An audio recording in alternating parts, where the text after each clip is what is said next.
Before we start, please allow me to acknowledge the beautiful territories of the Tsleil-Waututh, Squamish, and Musqueam Nation on which our Bcit campuses are located on. My name is Caroline Bcit. I'm the Associate Dean for Business Administration for the School of Business and Media, and along with Natalie, I'm an intern for the school. I don't know if you can see Natalie. We will be your host today. Throughout the session, if you have any questions for our facilitator, please write them in the Q&A at the bottom, and we'll either answer them live or in written if we can, but the icon's located at the bottom. Our summer success webinar series is really here to assist you in being successful in the fall. The sessions are geared towards first-year students, but second year and on are definitely welcome as well. Monday night sessions are mostly geared to full-time students with our full-time program, and Tuesday mostly for our PTS students, but you can attend either or. Our facilitator today is David Tikkanen. David's an instructor in the marketing department and program head for the tourism management program. David's been with Bcit for 20 years, so he knows a lot. So give him lots of questions, he can handle it. David joins us with two graduates from the Marketing Management Diploma Tourism Options. Maddie, who now works at Tourism New Westminster. I don't know if Maddie they can see you, but you can give it a little wave. And Maria, who works actually at Bcit with applied research. So great to see our graduates still stay within the fam. Today, you'll be getting a tour of the Learning Hub, the online platform used at Bcit, along with practical tip about how to be successful online. This is just the start. We'll keep on talking about this in the next few weeks. I will remind you at the end of the session, but next week's session is about online virtual teams. So we'll let you know about how to be successful with online teams. But again, we'll look at this at the end today. And again, thank you again for joining us today. If you have any questions as we go, please write them in your Q&A. And over to you, David. Great, thanks so much. So thank you again for everyone for joining us. I think you're gonna find the session tonight quite interesting. It's gonna be very hands-on and really to give you some good tips on how to navigate the Learning Hub, where you're gonna be spending a lot of time. And that's basically like your home base for all the online learning at Bcit. And then we're gonna give you some practical tips as well. So we're gonna give you some tips from the instructor side. So I'm gonna share some tips with you for effective online learning. And then Maddie and Maria are gonna share some tips as well as from the student side. So things that as a student it's important to do to be an effective online learner. But we thought we'd start the session tonight with a poll question. So Natalie can throw up our poll question. And the question is, have you ever taken an online class before? Let's see, people are entering their responses here. They're coming in. Okay, so about 60% have taken an online class before, and around 40% haven't taken an online class. So that's really quite interesting.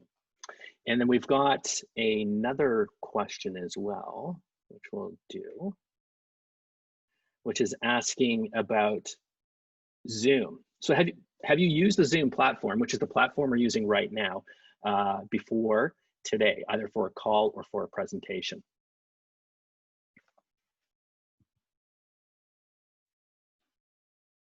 Okay, so it looks to be sort of a similar split, a little bit, 63, 64% have used Zoom before, and some people haven't used Zoom before tonight. So you'll definitely get great experience using Zoom at Bcit, for sure. We use two online platforms for classes. So Zoom is one of them. So you'll see lectures or labs conducted in Zoom, and you also might hear the term Bongo. And so Bongo is very similar to Zoom. It's just inside the Learning Hub, which is our online learning system, which you're gonna see in a few minutes. So what we're going to do, I'll just close that window, is Maddie's going to share her screen, and she's gonna walk us through, along with Maria, the Learning Hub. So the Learning Hub is a destination, and once you get your email from the school, usually around mid-August, it's gonna give you credentials on how you're gonna log into the Learning Hub and My Bcit.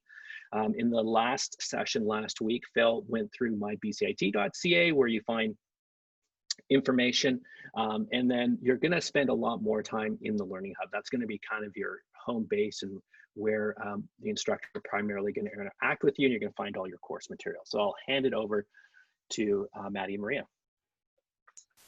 Hi. Oh, it says the host has disabled screen sharing. Can we get that enabled for me?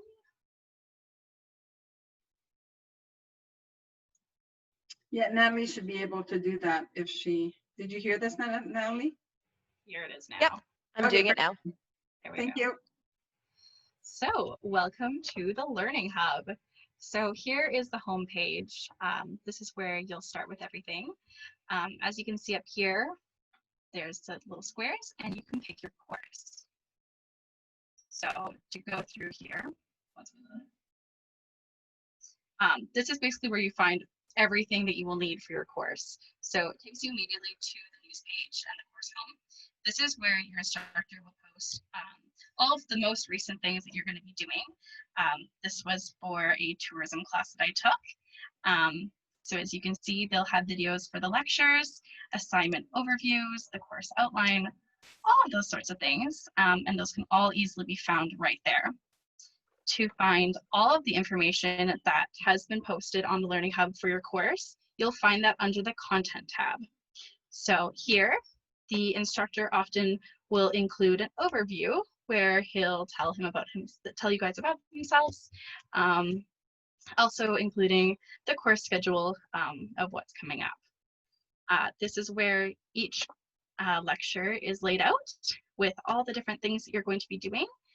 And you can click through here and find whatever information has been posted by your instructor. So with these, you can download all of the different assignments. That way you can work on it in Word or whatever it is that you need to be doing with it. And this is also where they post all the lectures if they have videos for it like this, as you can see here. So then in your activities, this is, your quizzes, assignments, all of these. So often with online classes, it'll probably all be done through this quizzes tab. And teachers will upload the exam or, quiz or midterm, and then you just do it through here. And it's usually all multiple choice or, question, answer, response like that. And we also have the virtual classroom. So David was talking about Bongo, and this is where you'll find that under your virtual classroom. So under each one here, they have all the lectures that have been done, and you can click on those and you're able to download it if you want, or you can preview the recording, and this is usually how I watch them through here. I don't know if that'll load, but you got the idea. So then it has all of their has the slides and the voice recording. So going back over here, we also have, personally in classes, we never really use the self-assessment or survey or chat. We didn't really use those ones, but it'll be interesting to see what teachers are using more now. And then we have our discussions, which we didn't do in that class, and our assignments. This is where you upload your different assignments that you're submitting or midterms, all that sort of thing. So for the grade, this is where you can find what it is that you've done, your grades on those. And then we have your course tools, so you can find all of the different things here. So your class list to find out who's in your courses and different groups. And then for my tools, you can also access your My Bcit account through here. And they also have a really cool feature where you can chat with the librarian. So once you start your classes, you will often be needing to get more information. And our librarians are super, super helpful with everything. So yeah, you'll be able to access them from there. Maria, do you have anything you want to add on? I mean, yeah, those are pretty much the only tools that we used, obviously, during our time. However, I'm assuming as the fall semester rolls over, you're going to be having instructors using a lot more of these tools. One thing to mention is obviously every instructor is going to be a bit different. So there's a lot of these tools that you might end up using and you might not end up using, depending on how the instructor goes through, one really great rule of thumb is the moment you get access to Learning Hub, just explore all the buttons, figure out what they do, see where they go, just kind of, because there definitely is a lot of different options, and if used effectively, Learning Hub is a fantastic tool to have in your back pocket and actually get to know. Yeah, and even going through today of just, checking out what are the things maybe I missed throughout my whole 2 years of using this. And I found like the glossary where you can, it's a good little study tool there. Also, they have, where was it? That's what I'm looking for now. But there was frequently asked questions. So this is really great for Bongo. I know I was having some issues with using that and navigating it in the beginning. But on one of these, there is a really great place where they have a whole bunch of frequently asked questions and different ways to troubleshoot whatever it is you're going through, which is super helpful. Another thing that you want to do as soon as you get into your Learning Hub is build your profile. So obviously it's going to be super weird this year not being able to meet all of your classmates in person. So this will definitely be an important step. So you'll want to upload a professional picture. You can also add in your social networks if you feel comfortable, especially your LinkedIn, because that'll be super important during your time at Bcit. And then there's also some information about you. So you can have your hobbies and interests, your career objectives, and it's just a fun way to get to know some of your classmates in the beginning before you get a chance to talk to them in class. So that's a fun little part you can add. You can also go through, and you'll definitely want to do this, but for your notifications, you do have to set it up yourself to get it to send it to your email. So you go through, there's a whole ton of options. So in the beginning, I believe it signs you up for all of them, which in Maria and I's opinion is too many. So you can go through and decide which ones you want to get notifications for to your email. So I liked having my assignment when that was 2 days away. I like getting notifications for when my grades are uploaded or when I have a quiz coming up. And as you can see, you're able to customize those notifications and you can exclude courses as well. So that is super helpful. Through here, you also have your email, which is where you'll be able to contact your teachers.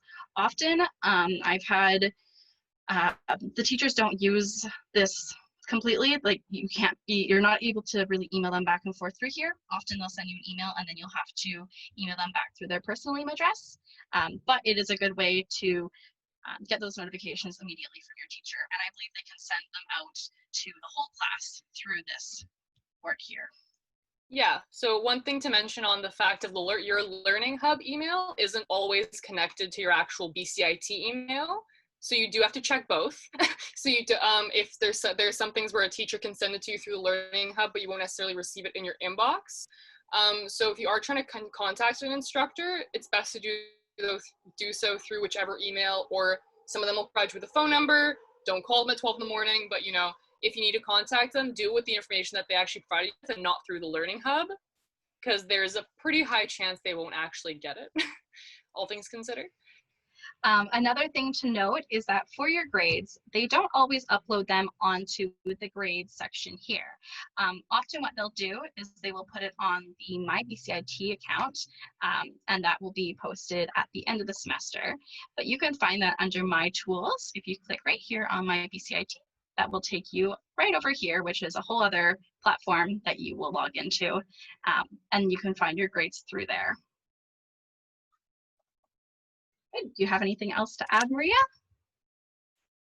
No, I have, but you know what? Let's answer. So Braden has a question. He's saying, what is the best way to reach out to my teachers? So that's one thing I'll answer now is just, it'll just, whatever they'll provide you with. So some teachers are really strong on what they'll give you the email they like to talk to. Some of them will request that you book an office hour if you really have a burning question, which I'm assuming will be a Zoom office hour. So it really depends on the instructor. They're all pretty different, but email's usually a safe bet. I feel like with a couple exceptions, all of our instructors have been awesome at responding to emails super quickly. David is notoriously fantastic at responding to emails super fast. So that definitely depends on the instructor. Yeah, one thing I'll add too about the Learning Hub is make sure you check the news section. So as an instructor, frequently I'll post things I want students to see right away. I'll post in the news section. And the other thing, on the instructor side of the Learning Hub, I can see how long a student has been in the Learning Hub, and if they've looked at all the material and how long they've played with that material. So you can correlate sometimes if someone gets a question wrong or a series of questions wrong on an exam, it's because they never accessed that element of the course on the Learning Hub. So we can see what you've been playing around in the Learning Hub. So Santa Claus is watching you. So you want to make sure that you are going through all the content in your course that's posted on the Learning Hub. And then the email thing, yes, the email that's inside of the Learning Hub, the instructors can't respond to those. So it comes to our Bcit email addresses, but we can't, if we hit reply, it wouldn't go anywhere. So instructors in their course outlines will usually provide you with the email address, and that's one of the first things they'll tell you is which email address you should be using to communicate with them or how they want to be communicated. Some people prefer text, some prefer email. It doesn't really matter. But they'll be pretty clear and tell you directly how is the best way to reach them. Awesome. Any questions that people have about the Learning Hub before we move on? No? Okay. I'm just gonna screen share here our PowerPoints. Just take a moment. David, there is one question in the Awesome. chat. The chat just says, when will we get our Bcit email? That's a great question. I think it's usually around mid-August. So it's not sort of a hard and fast rule. It's just sort of as the registration office is processing people that they start dribbling them out. So that's sort of when you'll see them. Okay, so here are some instructor tips for effective online learning. Okay, so these are sort of my tips I think that are important for you to be an effective online learner. And pop any questions you have in the chat box and we can discuss them further. So the first one is create a study routine.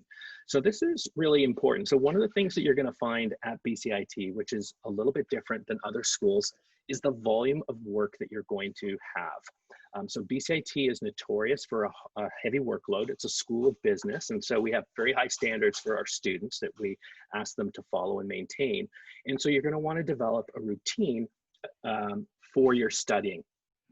So I would suggest that you plan your week in advance. So take some time on Sunday evenings to lay out the week and what it's going to look like. Take your planner, whatever you're using, whether it's a paper-based planner or a digital planner like Google Calendar, and plop in your courses. So put in your lecture times and your lab times. Now in the fall, the labs are going to be in person, and they're either going to be in Bongo or in Zoom. And the lectures will be pre-recorded. So you'll be seeing a pre-recorded video from your instructor. It could be narrating slides, or it could be a live video of them as well. So you're going to do the lecture first, and then later in the week, most likely, or later that day, then you would have that lab. So create your study routine. Use a digital planner or a paper planner, whatever is most effective for you. Have a to-do list. So again, either paper or digital, and writing down everything that you need to be doing that week. Which is really important, and block out the time for your classes on Sunday evening. Also, you want to make sure that you're including time for reading. So frequently, instructors are going to ask you to read either a chapter in a textbook or in a PDF reading before the class begins. And so our expectation is, if we've posted it on the Learning Hub, that you've read that before you come to lecture or before you come to class. And it's important that you take that first crack at the material so you have a good understanding of the content, so that when you're sitting in class, you're hearing it again for the second time and you can ask better questions. So that's going to be important. So include time for reading the chapters in the textbook or the notes, and also you want to leave time to review lecture. So, when I was a student, after I left class, I would go into a coffee shop or a quiet place in the library and just go through the lecture and then write out my own notes or fill in my notes a little bit more completely from the notes that I've been taking in class. Also allow time for team meetings. So you will be having team meetings because a lot of the projects you're going to be working on are going to be group projects. And so you're going to need to set up times during the week to meet with other team members to work on a project. And then this might sound wildly optimistic, but try and set a standard time for getting up and going to bed. So that way you can create the routine of getting up at the same time each day, and then also kind of shutting it down at the end of the day too. It's important to kind of maintain your energy level throughout the term. So it's, you know, between September and Christmas, it's a 14-week term. So it's going to be an intensive 14 weeks. So you want to make sure that you still have energy when we come into the home stretch at Christmas. The next one, do your readings in advance of class. I sort of talked a little bit about that one, but it's important that you do the reading before you come to class. It's going to give you a better understanding of the concepts we're trying to get across.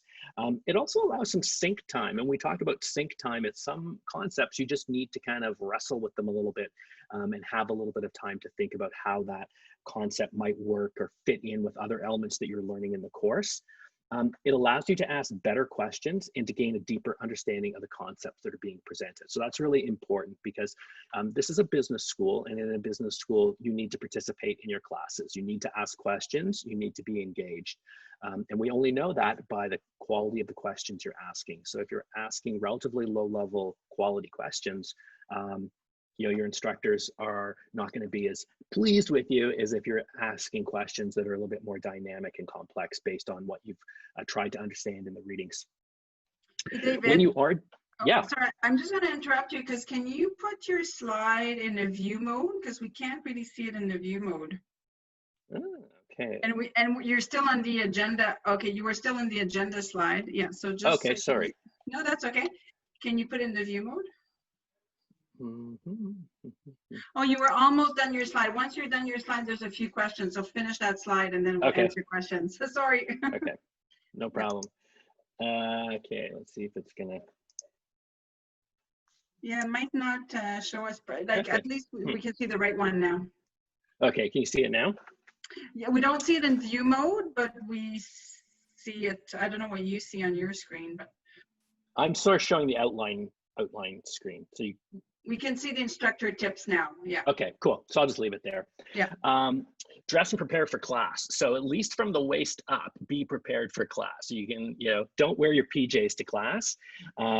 So you want to make sure that you've, you know, combed your hair and you don't have bedhead, and the instructor can see you and you look like you're focused and ready to work. So that's an important consideration, is that you are prepared and dressed, ready to go to class while you're there. Remember, it's a school of business, and so you are expected to attend all classes.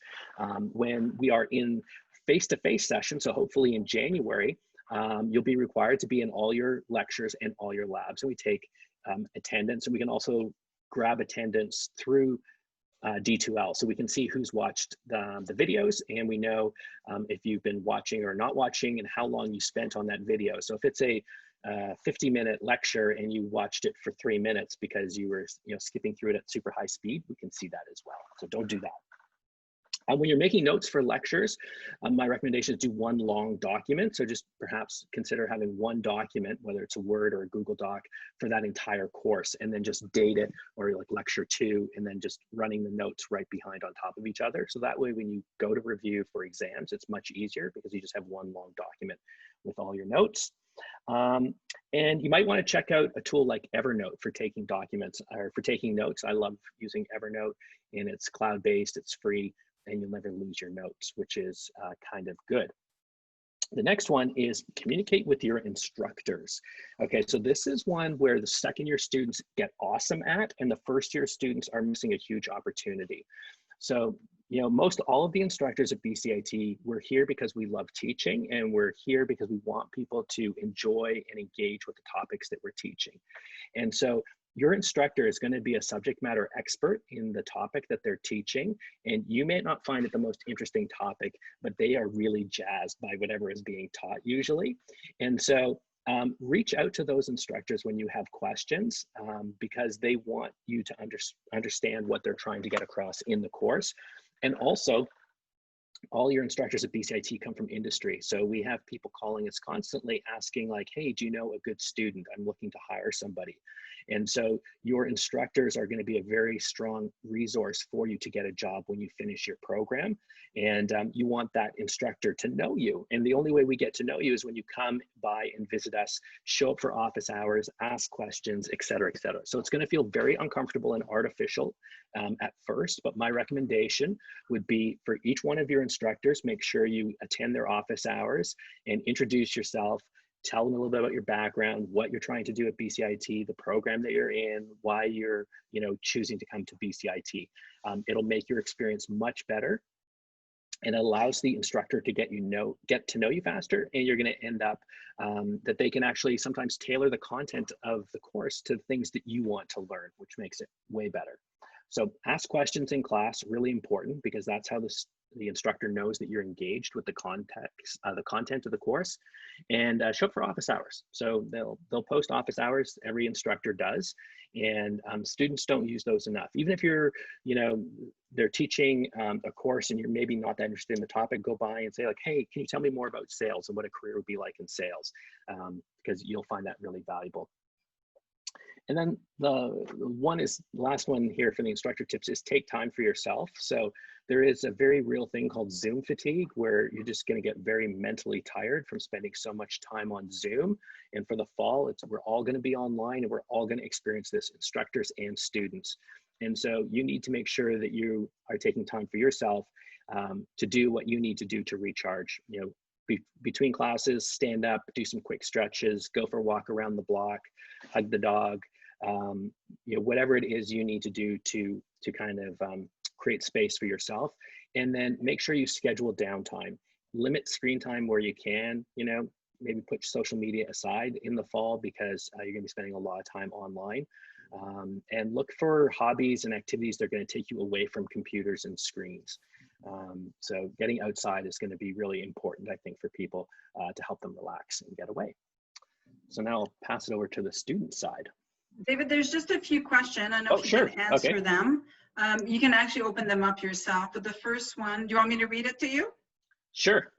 The first one, and the students might know this answer as well, Maria or Maddie. It says my account doesn't have access to Learning Hub. Is it just me, or all of us haven't had it yet? When do you get access as a student? For a first-year student, you should probably be getting access in mid-August. Okay. I believe that's what it was for us. Yeah, I think I got access to my Learning Hub mid-August is when I actually got my Learning Hub access. Same with the Bcit email, it all kind of came at once.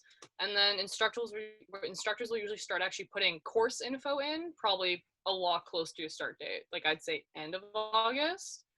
Also, I'm sure everyone in admin is doing their best because everyone's swamped, so patience and kindness is cool, guys. Yeah, and attached to that, someone asked when they will get books and information about that. So often the courses will have an option for an ebook or a physical book. So it really just depends on what you like. Your instructors will go over that in a welcome email at the end of August-ish or in the first lecture. So usually you have a little bit of time to get that put together of choosing your books, getting to the bookstore. But by the second week, people mostly by then have their textbooks already, but you'll find out from your teacher then. Yeah, thanks, Maddie and Maria. Oh, sorry, did you have something to add, Maria? Oh, I mean, I'm not sure if it's all going to be like physical books for the fall at all, but if there are, some people do sell, if they did have a book, they'll sell it as a PDF or something like that. It's called Bcit Textbook Trade Center. It's a Facebook group, and you'll be able to get secondhand books from there.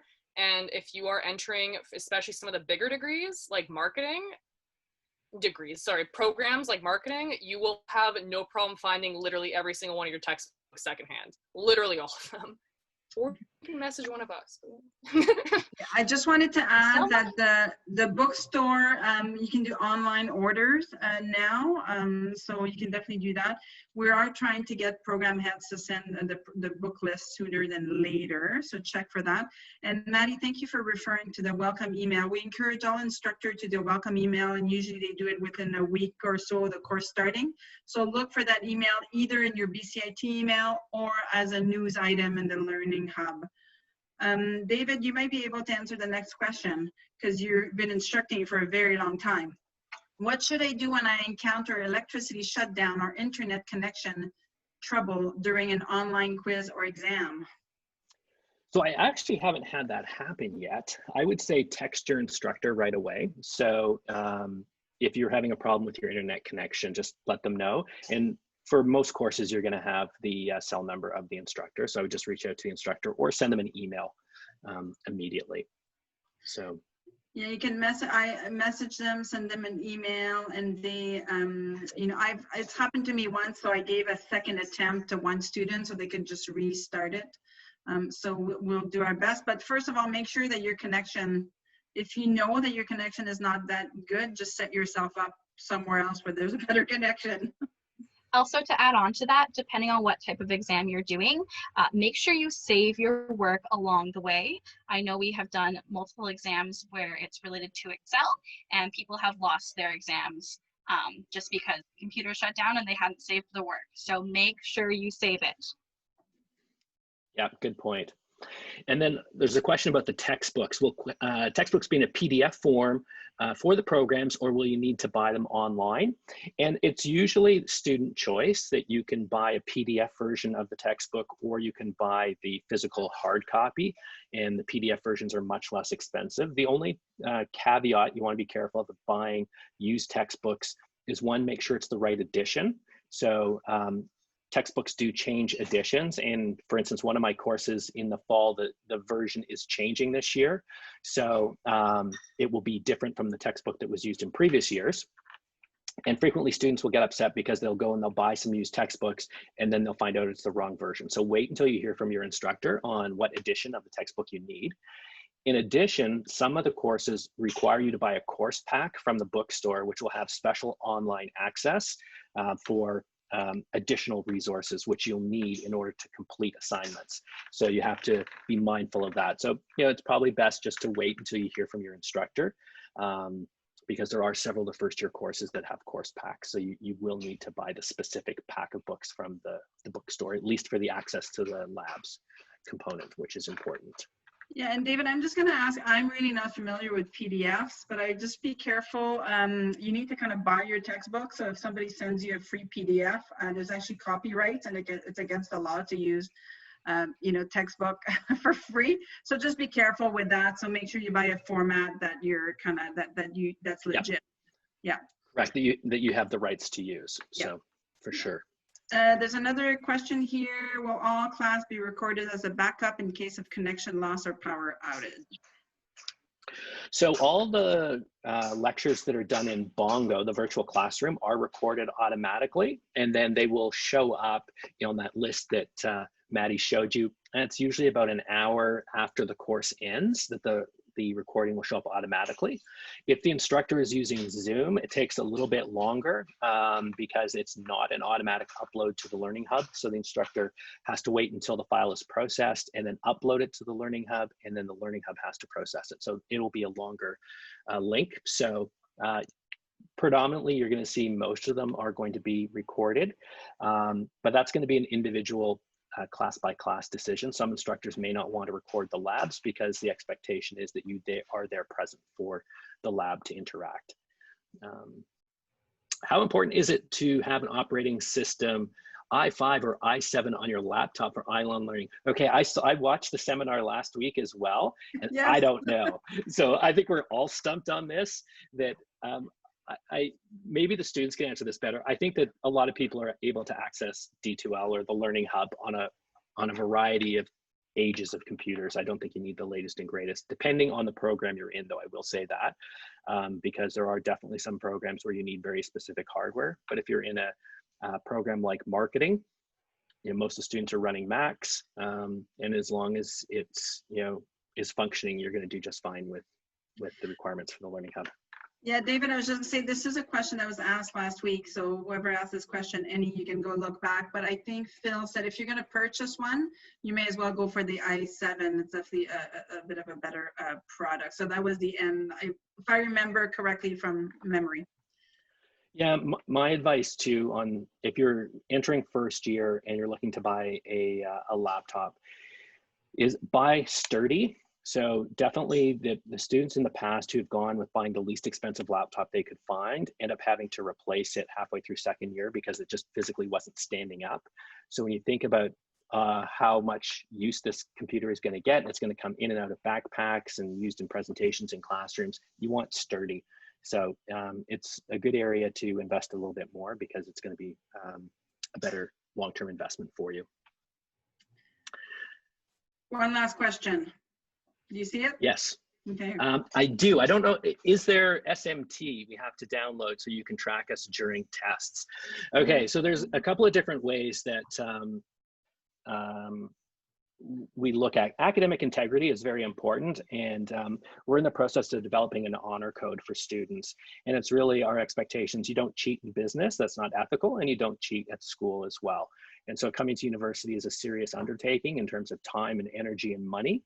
And you want to make sure that you're earning your credential fairly and honestly. And we take that quite serious. The penalties for academic misconduct are severe. And so you don't want to be caught in that. And we do have various ways, both through AI and online, of catching academic misconduct. And in some respects, it's easier now with online testing than it has been in in-person testing. So I would just say, don't do it. Don't engage in it. If you think it might be cheating, it probably is. And then you're going to be hearing a lot more from us before the start of the term and the start of the term on academic misconduct. So yeah, don't go there. It's bad. You don't want to meet your associate dean that way. Yeah. Did you have something to add, Maddie? Yeah, go ahead. The instructors often take off most of the content before the final exam too. So I know there's a couple classes where you wouldn't be able to access anything that morning onwards. So remember that. I just wanted to add that there is a session coming later on this summer about with library use and academic integrity, some on plagiarism and cheating. So I would encourage you to come and see this. And some instructors do use software like Proctorio during exams. So we do have access. And I think we're looking at getting as well, what's it called again, David, the software? Turnitin.com. Turnitin, yes. I'm not sure if it's going to be implemented in September, but we're definitely looking at it. So anyway, there you go. It a must to install Citrix Workspace 2 weeks prior to class starts. What if it's less than 2 weeks? I don't know much about Citrix, David, do you? I don't. That's a Phil question. So Annie, you're the one who has all these questions. Phil talked about Citrix quite a bit in last week's session. So if you can go back and look at that, and I'm sorry, I don't remember what his answer was. So maybe go back and look at that session that was recorded. It was called Be Technologically Ready last week. Great. Okay, and I can go back and share the screen here. So we've got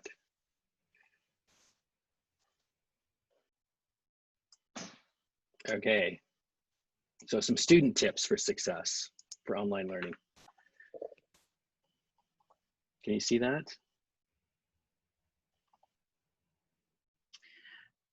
Yes, we can. Again, we kind of see your tiles at the bottom too, but we see the bigger, yeah. We don't David, see on the top left, if you hit play from current slide, you should be able to get that sidebar in presentation mode.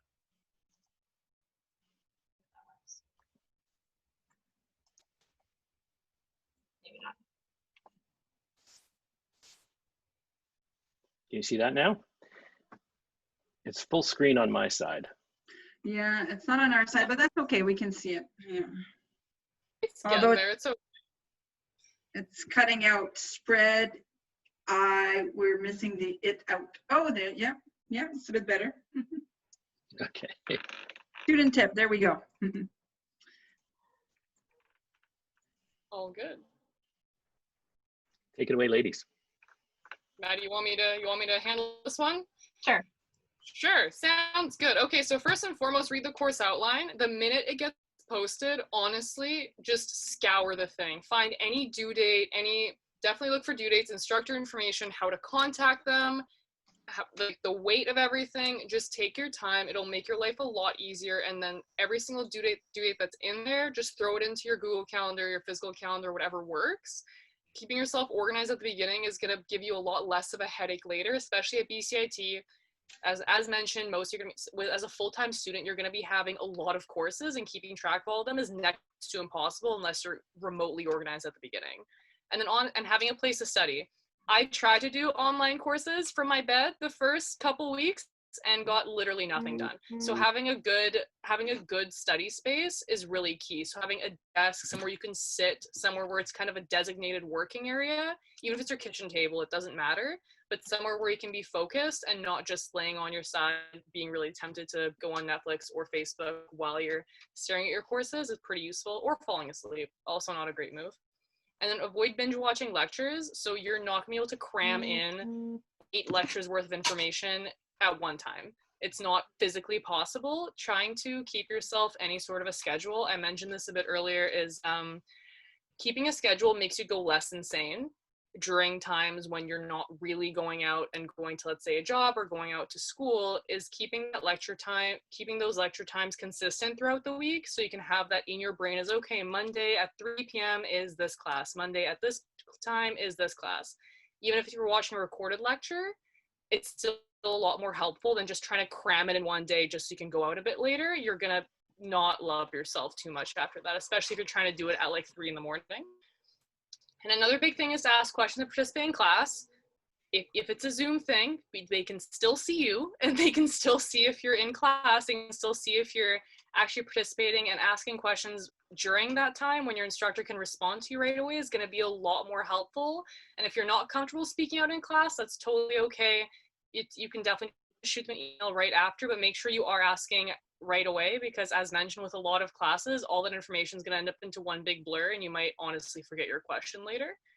And participating in class is cool because, you know, it's fun. You get to see people. That's exciting. You're not going to be able to see big groups of people for a while, so take the opportunity while you can, even if it's through a screen.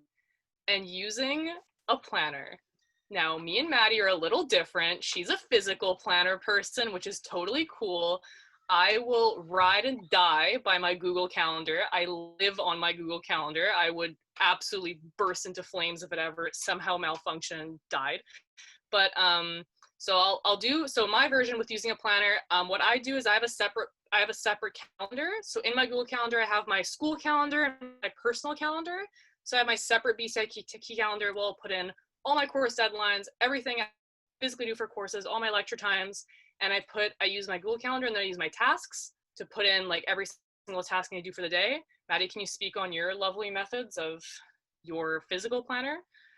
Yeah, so a big one for me is color coding everything. I have my beautiful Muji pens, and each color is for a different class.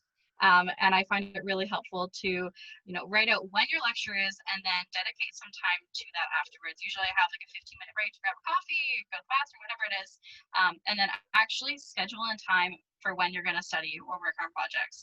Because one thing I learned is that it's so easy to just like forget about it and like, I'll do it later. You don't do it later. You just don't.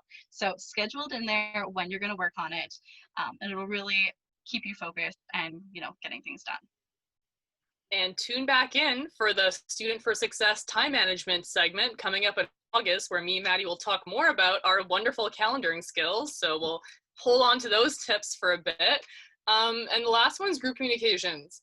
Use your classmates as much as physically possible, especially if you guys are all in the same program, you're in the same struggle bus that is Bcit. It is not easy. It is a bit of a struggle, but that is okay because you have friends virtually who are going to be in the same sinking boat as you. So just get your group chats going. I don't care if it's Facebook, WhatsApp, Zoom calls, just get all your group chats, get everyone's information, ask people if they know something instead of pestering your instructor every 2 minutes. See if your friends in your class know it first. Ask for help. Do online study groups. Do literally whatever you can, because it makes it a lot easier when you're utilizing some of your peers who might have different skills than you do, may have understood concepts a bit better differently than you did.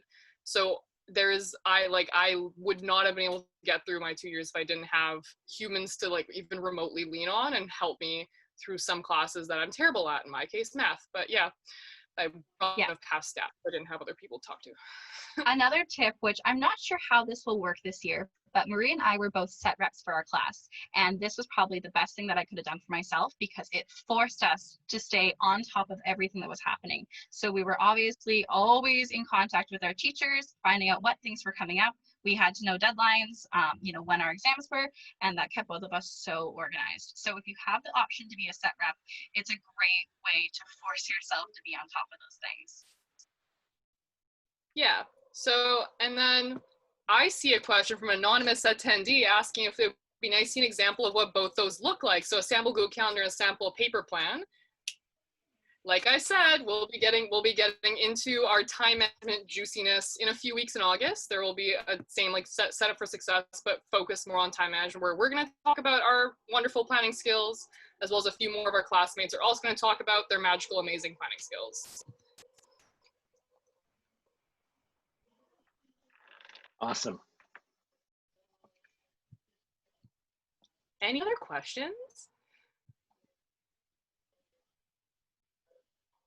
We don't get to talk to people that often, so give us some questions, please.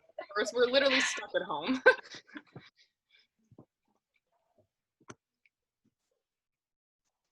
Yeah, sometimes the question come a little bit later, but feel free to ask Maria and Maddie questions about anything, guys, since they're here. We're very thankful that you're here, for sure.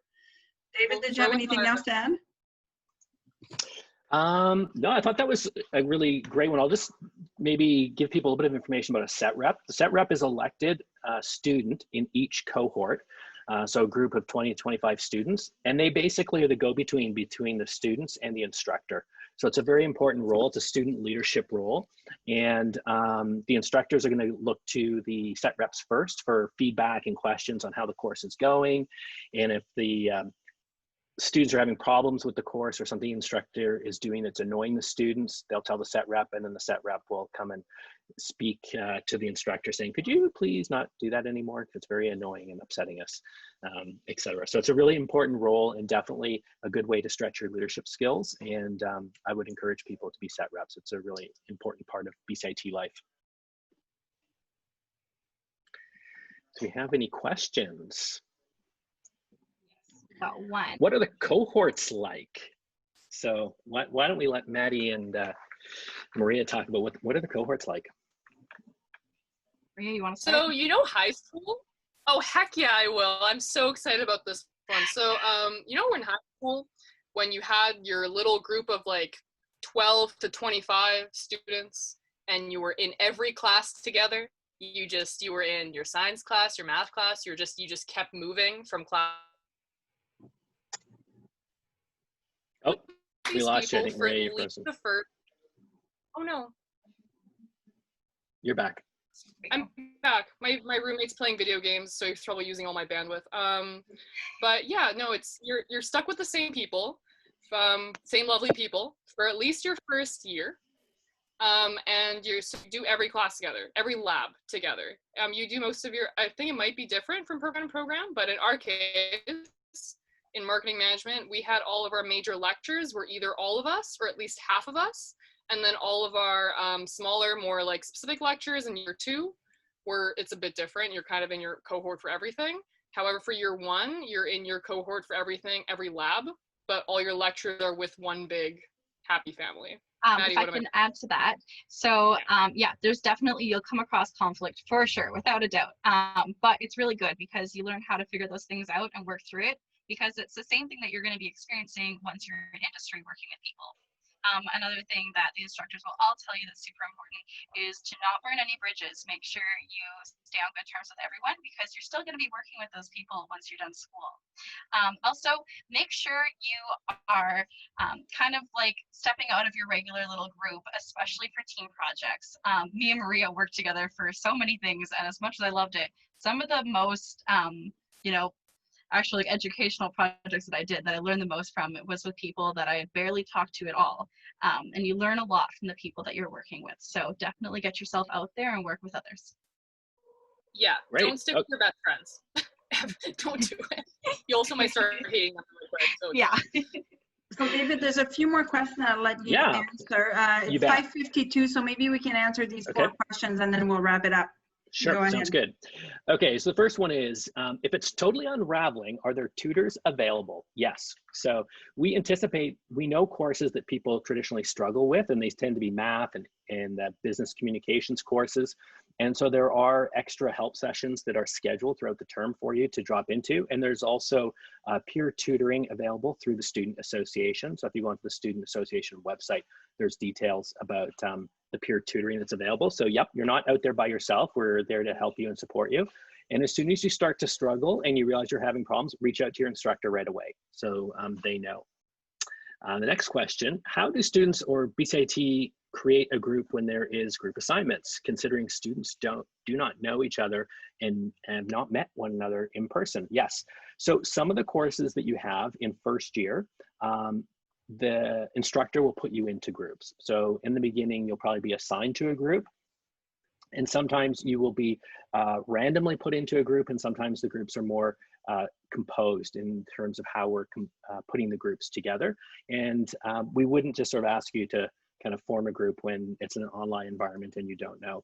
In second year, there's a greater chance that you're going to know more of the student, so it's a little bit easier for people to form groups. And in second year, it tends to be a mix of instructor-formed groups and self-formed groups. So yeah, we're not going to sort of throw you out to the wolves there. So you will be given assistance with that. Do the class sets change each term? No. So the set that you're in September, you'll be in that same set until the end of the year in May. So that way you'll get to know those 20 people and they'll become close friends. The benefit of the set system is that if you don't understand the concept that's gone on in class, there's 19 other people roughly who were in that same class. So you can email them and say, hey, I don't really understand that. And so you can help each other through. It's quite traditional in business schools that there's a heavy workload and that there's a heavy emphasis on teamwork. And that's so that you can get through all the courses by relying on other people. So it teaches you that to be an effective leader, you need to work in teams. David, David, I'm interrupting. I'm just going to add that it is possible to have a bit of a reshuffle in the winter term of sets. We've certainly done it in business management. And just if there's been a bit of attrition or some inequalities, then we kind of rebalance the set. So there is a possibility that your set or your cohort changes in the second term, but we try to remain the same if possible. Yeah. Got it. Okay, great. How do the labs work in marketing management? So the labs are the hands-on learning component. And so that you'll be working with your instructor, and it might be creating a SWOT analysis. So in the lecture, you learned, sort of theoretically how a SWOT works. And then in the lab, you're going to be constructing a real life SWOT analysis. So it's really kind of the fun part of Bcit, and it's usually quite interactive and engaging.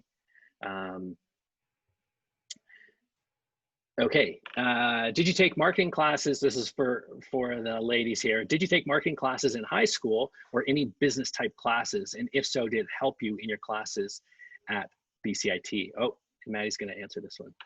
Yeah, so in high school, I did take 2 marketing classes and an accounting class. The marketing was definitely very general, so it helped me a little bit during that first marketing course, but it's nothing crazy. So if you haven't taken any marketing courses, then you'll be just fine. And that first one really breaks things down really well for you. So I wouldn't be worried about that. I would say the one course that I did take was accounting, and that one majorly helped me just because accounting takes a lot of practice to be able to understand it really well. And since I had already had a course that, I was able to practice in, I definitely did find that helped me. I'm in the same boat. I took marketing class and 2 accounting classes in high school, but that was a hot minute ago. But yeah, no, I think the helped a lot as someone who's, I guess me and Maddie are both, were not the most numbersy people, but I feel like marketing, the introductory marketing course in first year is really similar. Some of the concepts are really similar to the high school marketing course, so you definitely don't need them at all. But I would say if you didn't take them, don't be worried, because they are designed for people that don't have a background in it, so they do break it down really well. And of course, if you're still not sure, go to the office hours, get extra help. Right. One question, do you know how many hours the math refresher will take? I do not know. Caroline, do you know the answer to that? I wish I did, but I do not. So I would maybe, if you want to email your program area and they can research that for you. Sorry, we did talk about it. It might be, there was a lot of math question in our first webinar. So, it might be in there as well if you want to review the first two webinars if you haven't already. I think that question might have been answered in there, but just email your area. Sorry, we don't know, but I will educate myself so next time this question comes up, I'll know. I just can't remember. There we go. Okay. So tune in. Yeah. Next question, different sets and has a different course schedule. How can we get to know our set and course schedule? So yes, every set will have a unique schedule. Generally speaking, sets in the same program area may share the same lecture time period, but they'll have different lab periods. And then once you get that email from Bcit, probably in mid-August, it's gonna have your login information into the Learning Hub, and it will tell you your set, and then also it will link to your schedule as well. And most years we try and get that information out as soon as possible because we know people want to know their schedule as soon as they can. So as soon as that information is usually ready to go, the registrar's office pushes it out to you. So you'll know when we know, just because it's a different year as well. This year they're still working on timetabling and scheduling to make it all work.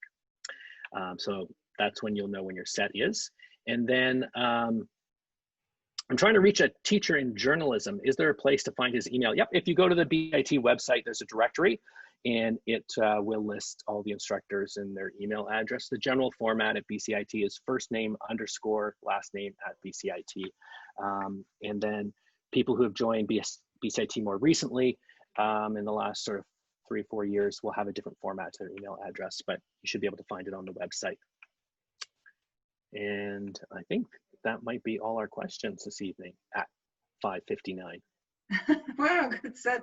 I was trying to find Bill Amos's email, but you responded to that. So I missed a course schedule, but you answered that, right? Yes. Okay, thank you. Answer live. Okay, maybe we'll do, I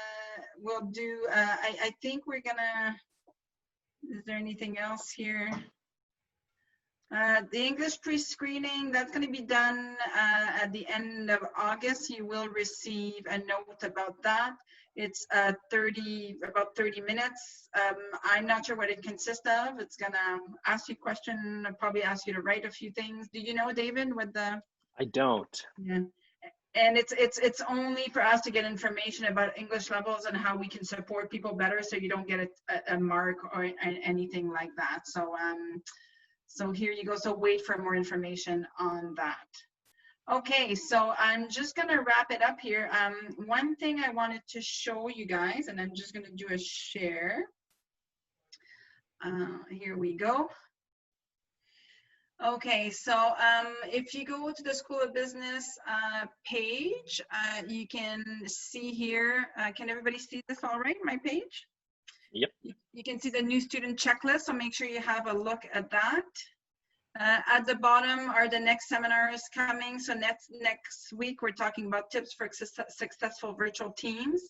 We're going to talk about, again, August 10th, 11th, what's your August 10th for you, what's your routine? And I think you guys are coming back, Maddie and Maria. Yes, we are. Oh, that's awesome. Thank you so much for doing that.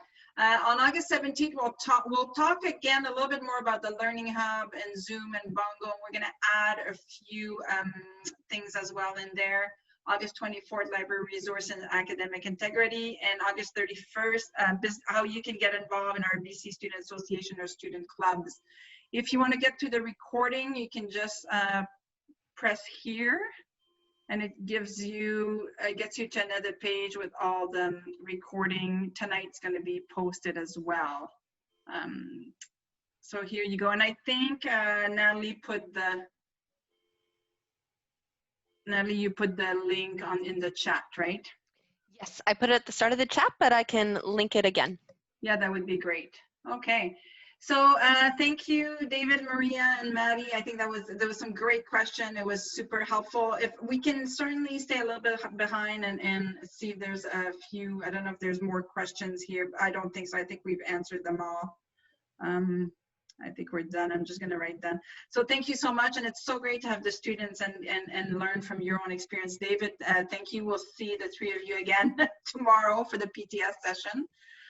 I think I talked about, oh, Natalie, we have a little post. So Natalie's going to post a little poll. Natalie's going to give us a poll about this session, if you found it useful or not. So there we go. If you can answer this poll, did you find this webinar useful? Very much, pretty useful, not what I expected.